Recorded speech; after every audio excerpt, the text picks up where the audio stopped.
Hi, and welcome to A Critical Dragon, where I talk about narrative in films, television, and in books. And I'm going to do something slightly different with this video because I'm going to talk about a recent film, Zack Snyder's Justice League, or the Zack Snyder cut of Justice League. Um, I'm not going to go into a huge amount about the plot or like all of the different comic book connections. I'm actually much more interested in how structurally it is both similar to and dissimilar to the theatrical cut. And again, I'm not going to go into an intense breakdown. This is just going to be a short overview about the whether or not we can actually consider it a film. Um, is the main issue here for me because I'm interested in this structural element to what went on. So if you're looking for a comic book breakdown or a full review, the closest I'm going to get to a review is, you know what, I watched it, it was entertaining, it followed most of the same story beats as the theatrical version, so it doesn't do a huge amount different. I will say that it is a much more cohesive piece of narrative. Um, the majority of my story element problems that I had with the original Justice League theatrical cut have been corrected, most often with elements of dialogue or some structural things that they got to do. But for the most part, it's the same story, just slightly rejigged and hugely expanded upon, which is the main thing.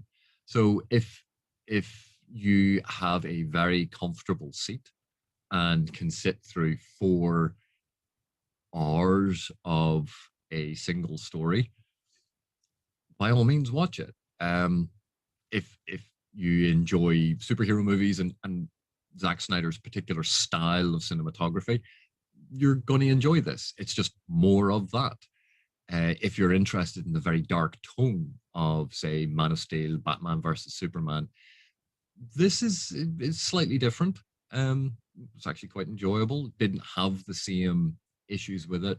And I had problems with Man of Steel and Batman versus Superman. But ultimately, for me, this is almost like comparing apples to oranges. Justice League, the theatrical cut, was a 2 hour film. And I had a lot of problems with it because huge swathes of narrative were only hinted at, were never developed. And you got a sense that there was this huge, big story. And in order to squeeze it down into a theatrical release that you could physically screen in a cinema, um, that they just had to chop huge chunks of it away. And once you chop huge chunks of it away, then you look at what's left and go, well, we're going to have to rejig this. We're going to have to move this. We've removed that entire plot line. So now put this in. Oh, we've actually removed so and so's backstory. Um, Reshoot a scene where we get a hint of the backstory. That the original Justice League theatrical version, I thought, suffered from whatever the initial screenplay was. And if we think that Zack Snyder's cut that's now on HBO Max is his original vision for this story, he is the world's worst director. Because if you're told, make a cinema film and it's going to be 2 hours, and the only way to do that is with a 4 hour movie, you cannot do what it is meant to do. A 4 hour film does not work as a commercial property in the way that we have set up modern cinema, where, if it's a 4 hour film, they can have what at max 3 sort of consecutive screenings maximum, because that's 12 hours, opening at noon, screening the first one until 4, 4 until 8, 8 until midnight. So realistically, when people can go to the cinema, it's going to be 2 screenings. So unless you have a multiplex that has 50 screens and you can show it at all of these different times, a 4 hour film is not what the studio wanted. It's not what cinemas wanted. It wasn't what Zack Snyder had been asked to do. So someone looking at that original screenplay, if Zack Snyder's HBO uh, definitive ultimate cut or director's cut or whatever we're going to call it, if that was the original vision of what this film should be, then there was no way in hell that the theatrical cut would have ever worked. Um, in saying that, do I prefer the 4 hour HBO version, Zack Snyder's definitive version of it? Of course I do. It's 4 hours. It's twice the length. It's a double feature. Um, it gave the story room to establish all of those elements that a cinematic theatrical release didn't have room for to fit into 2 hours. That all of that suddenly had the room to be developed. So one of the things that I really liked about the HBO version was it was broken up by title cards. It's broken up into like 7 main sections, which meant it actually views as a TV miniseries. And so you can watch the first section, and that's like your introduction to what's going on. Title card. Next section, another thing going on. Title card. And so it's watching these episodes, and each of these episodes is roughly 40 minutes. So if you think of what 40 minutes would be in terms of commercial TV, with if you had ads and all that sort of thing, that's a 1 hour TV program because it's roughly about 40 minutes of film.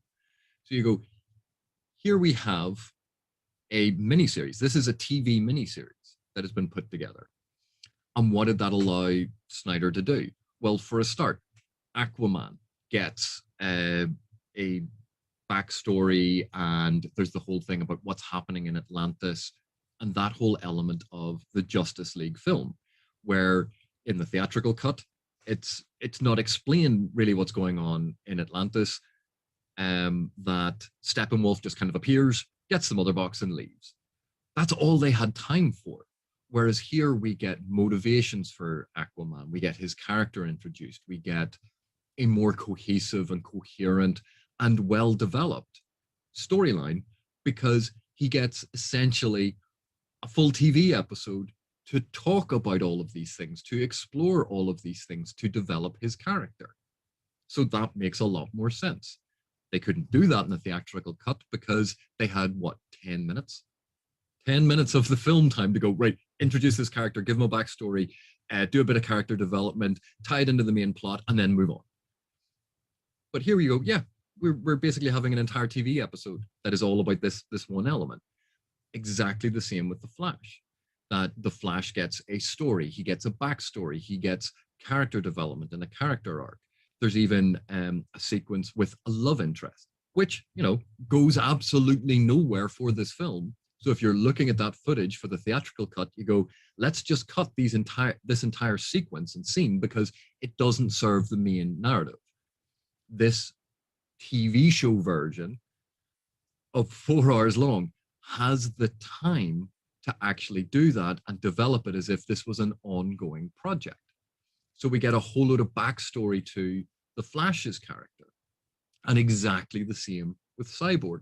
Again, one of these other characters that did not have an introductory film, that, bits and pieces of his story were in the theatrical cut. But here we have a lot of time devoted to it. We get to know the character. We get to explore the complicated relationship he has with his father. We get to explore his relationship with the technology. All of this is really interesting. And the Snyder Cut has the time and space to investigate that. But then when you look at the theatrical release, how much of that can you jam in? You're just taking the top notes. You're cutting away everything about detailed story and character development that would make it far more enjoyable, far more cohesive, explain their motivations. You're cutting all of that away because you're trying to squeeze the entire story into 2 hours. So we have all of these set up. We also have a further development of the Amazonian story arc and Diana, Wonder Woman, fitting into that and the sort of the interplaying relationship about that. And again, there's the time and the space to investigate it, to let the viewer enjoy it and sort of follow along. Because then there is this expansive storytelling space and time, Steppenwolf gets sort of relegated to film villain, but not major villain. And I think is actually like a very good point. It does some interesting things with evaluating the power levels of the external threat and the internal threats and evaluating the strengths of the characters. Because then Steppenwolf doesn't have to be this uber powerful villain. He's more a henchman who just happens to be very strong. We see him as a threat. We see him as a devastating threat, but not insurmountable. He then, because each episode kind of has this moment where it goes back to follow him. Think of it as a TV show where, you know, you've watched that episode, but it's like the season arc is going to be about this thing. So there's always going to be one scene about what the season arc is going to be. And each time Snyder ties back into Steppenwolf, and it allows that development of his story, that it isn't just chasing three MacGuffins. That yes, he's chasing these three MacGuffins, but there's a reason for it. He has a motivation for it. Again, when you look at the theatrical cut and what they were trying to cram into 2 hours, there wasn't room for that. That they had to change his motivation because they entirely cut out the dark side plot thread. Therefore, why refer to another villain that you were going to have to give 5 to 10 minutes to, and then refer to Steppenwolf to give a further 5 to 10 minutes to, in a film where you already have 4 hours of footage that you're trying to cram into 2? So what else could you have cut away from the Snyder cut to make it 2 hours? And I think they did the best they could to try to make Steppenwolf and the threat of Steppenwolf fit in with that narrative, within that narrative time frame of only 2 hours. I think Snyder has also had the benefit of seeing the reaction to the original theatrical cut, seeing the massive criticisms of, and let's just say justifiable criticisms of the theatrical cut. And he got to see the fan reaction. He got to see the fan responses. He got to see what the fans were saying they wanted more of, what they wanted less of. He got to see the things that didn't work for the fan base, and he got to see the things that did.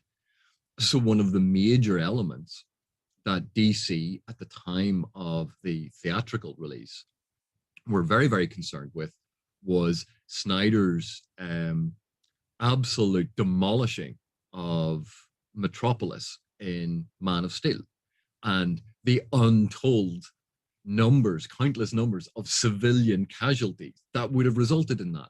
And then we saw the fig leaf band-aid strapped over this in Batman versus Superman, where it's, oh yes, that island is uninhabited. Oh, luckily downtown was cleared because it was home time and everyone left. And you looked at that and went, those are just such crappy excuses. So when Snyder had filmed Justice League and they were putting this together, these criticisms were serious concerns, obviously, for Warner Brothers and for DC. And so they had this whole let's rescue people element, which ordinarily I love in superhero movies. They're meant to be heroes. They're meant to be the best of us. They're meant to rescue people, protect people. That's how I view superheroes. Whereas Snyder in Man of Steel and Batman versus Superman was all about, no, superheroes are big, powerful things that beat the crap out of each other. And the little people just die. And so we can understand why in the theatrical cut, with that end battle sequence, we have Superman and the Flash rescuing people, being shown to rescue people, to show that these superheroes actually care. And I suppose tonally, that didn't fit with Snyder's vision of this conflict. And in the Snyder cut, all of that's been jettisoned because it's, no, let's just focus on the fight. Which in terms of the narrative that Snyder's created is much more cohesive because it's not about saving people. It's not about protecting people. It's not about rescuing people. It's about these superheroes beating an evil bad guy. That's the story for Snyder. So I think it's a very curious thing in that the Snyder Cut works as a much more cohesive piece of storytelling. It is a singular director's vision of what the story should be. Therefore, all of the pieces actually almost smoothly fit together to create a singular narrative. That, in my mind, is a very good thing. It has it has twice as much room to tell this story, which means a lot of the earlier elements about these characters coming together for no apparent reason, for their character arcs and development to seem stilted and jumpy, and them suddenly to do strange things. All of that is smoothed out because we get long moments of the film where they are allowed to develop, where they're allowed to have conversations in between the action set pieces. So that is a good thing. We get much more human aspects of these characters because we get to spend time with them so the audience can connect more with them. But I think people looking at Zack Snyder's director's cut or Zack Snyder's version of the Justice League and going, this is why he should have been allowed to do it in the first place. I think they're potentially missing the point that you can't put a 4-hour film in the cinemas. And if someone has contracted with you to say, I want a 2-hour film, and you write a screenplay, you develop a screenplay, and you film all of this footage, and you go, right, the film's going to be 4 hours. I think justifiably you go, why the hell did we hire you? This works so much better as a long form miniseries. Number one, for 4 hours, I got to take a break, get up, go to the bathroom, get a drink, make my ass slightly less numb. So I could take a break during it. Whereas a 4-hour theatrical release, I'd have been shifting in my seat and going, I really hope it ends soon because I need to go to the bathroom because I've just drunk a giant cinema-sized Coke. But watching it as a miniseries, I could pause. I could watch 2 of the episodes, stop it, go and do something else, and come back. And you go, yeah, this is one of the reasons why I loved Daredevil and why I love the first season of Daredevil and the first season of Jessica Jones. I thought they were amazing television shows because singular vision, good narrative arc that is developed over time. We get to spend time with the characters. We get to enjoy the characters. We get to see the story and the threat develop over time. We get to see the characters interact. Those 2 Marvel TV shows, I thought were absolutely stunning. And for people who have been talking about WandaVision and going, oh my God, Marvel's doing amazing TV and no one's seen anything like this. Like, this is so much better than Agents of S.H.I.E.L.D. Are they forgetting that Daredevil, Jessica Jones, well, let's not talk about Iron Fist. Luke Cage was interesting, not my favorite of it. There's another one, Black Lightning, is not one that I've seen. But first season of Daredevil, first season of Jessica Jones, absolutely stunning superhero TV that was all character driven, was all real peril. Brilliant stuff. Or you think about the TV show Legion, which is this fascinating, slow, long burn, weird narrative that is absolutely enthralling and completely different to anything else connected to the X-Men. There's so much room and scope within superhero storytelling and worlds and all of this stuff to tell stories in completely different genres and in completely different ways.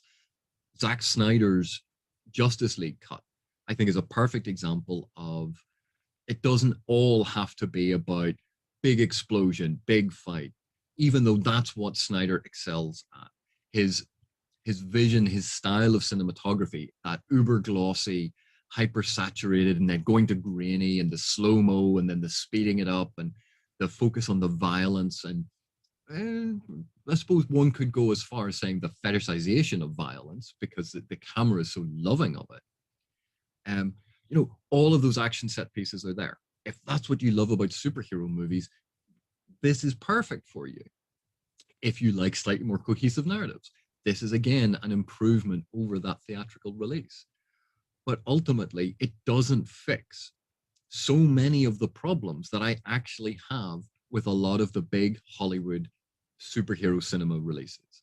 These long battles between these uber powerful characters that are essentially meaningless. How many times do we have to watch nigh indestructible characters pummel each other for 15 minutes? You can go, it's stylistically beautiful, but in terms of narrative, you can just switch off because it's just people punching each other and fighting. um, that doesn't change in this. He doesn't address that. We also have the issue of why is someone that is so unbeatable at the start suddenly, oh, now that we all have the power of teamwork, is absolutely beatable and is now suddenly far less powerful. But in saying all that, I really did like the Zack Snyder version of Justice League. I think it's a significant improvement of the story that was told in the theatrical release, but in no way do I think it could have replaced Justice League in the cinema. It is too big, too cumbersome. You would have had to put in at least 2 intermissions so that people could go to the bathroom, which would turn a 4-hour film into 4.5, 5-hour film, so 2 possible screenings a day. But those are my thoughts on it. It was fine in terms of superhero movies. It's doing everything that Zack Snyder did with the other ones, and it corrects a lot of those problems because of it has long form storytelling potential. Those are my thoughts on it. But anyway, thanks for watching me ramble about this one. And I'll see you in the next one.